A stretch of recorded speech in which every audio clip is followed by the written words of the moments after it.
राज ठाकरे का शिवाजी पार्क से बड़ा बयान। जहां शिवाजी पार्क से राज ठाकरे ने बड़ा बयान दिया है। जहां एक तरफ राज ठाकरे ने आज प्रधानमंत्री नरेंद्र मोदी के साथ मंच साझा किया, तो वहीं उद्धव ठाकरे पर एक बार फिर से जमकर बरसते हुए नजर आए हैं।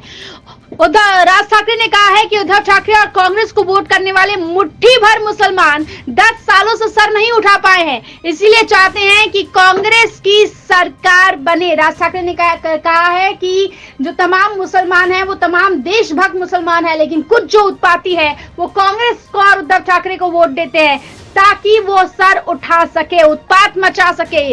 अब ओवैसी, ये सब ओवैसी की औलाद है, राज ठाकरे ने कहा है। राज ठाकरे ने कहा है कि एक बार इनके ठिकाने पर सेना भेजकर तलाशी जो है वो लेना जरूरी है और इनके तमाम ठिकानों को ध्वस्त करना जरूरी है। सुनिए राज ठाकरे ने क्या कहा है।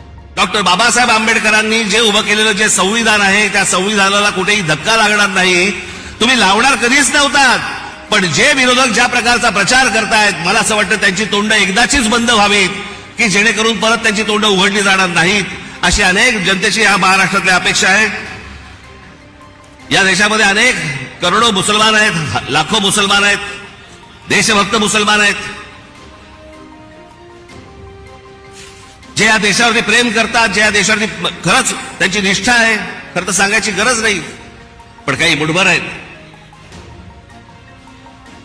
जे आज उद्धव ठाकरे आणि काँग्रेसला जे पाठिंबा देणारे आहेत ना, त्यांचा उद्देश हा फक्त गेल्या 10 वर्षात त्यांना डोकं वरती नाही काढता आलंय। आणि ते डोकं वरती काढण्याचा मार्ग कोणता, तर काँग्रेस सारखा सुलभ मार्ग नाही, याच्यासाठी म्हणून ते आज त्यांना सगळ्यांना पाठिंबा देत आहेत। पण लाखोच्या संख्येने, करोडोच्या संख्येने आज मुसलमान आपल्या बरोबर आहेत। त्याला एक शाश्वती पाहिजे, त्याला मनात आदर आहे, तो काम धंदेवाला आहे, त्याला काम करायचं या देशामध्ये, तो या देशाचा नागरिक आहे, पिढ्यानपिढ्या राहणार आहे। पण मला असं वाटतं की हे जे मुठभर आहेत, हे ओवेसी सारख्या ज्या अवलादी आहेत, यांच्या मागून फिरणारे जी जो लोक आहेत, यांचे जे अड्डे आहेत,